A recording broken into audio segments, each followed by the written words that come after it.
Лошиот здив секогаш е посочуван како еден од најнепријатните и најодбивните проблеми.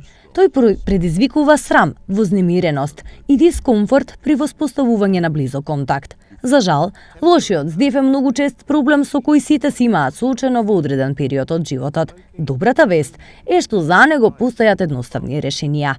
Кога луѓето сакаат да проверат дали имаат лош здив, најчесто ги поставуваат дланките пред устата, дуваат во нив и се обидуваат да го помирисаат својот здив. Но овој метод е бескористен ако навистина сакате да го оцените вашиот здив. За да добиете пореална представа како другите го доживуваат вашиот здив, направете го овој тест. Кратко притиснете го јазикот на зглобот од раката, а потоа почекајте околу 10 секунди за да се исуши плунката. Доближете го носот и вдишете.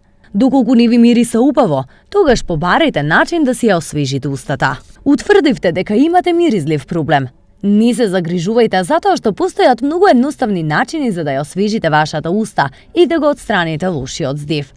Одржувајте ја оралната хигиена правилно и редовно. Четкајте ги забите со паста барем 2 пати дневно. Четкајте го јазикот, горниот дел од устната празнина и внатрешната страна на образите.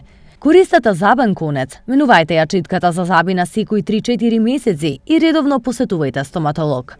Пијте многу вода. Сувато уста е еден од најчестите проблеми и причини за појава на непријатен здив. Освежите се со гума за џвакање без шеќер. Престанете да пушите ако сакате подобар здив. Намалите ја консумацијата на кафе и алкохол. Пијте јогурт, а стоите понастрана од лукот и крумидот. Јадете Макдоналдс, тој веднаш ќе ви го подобри здивот.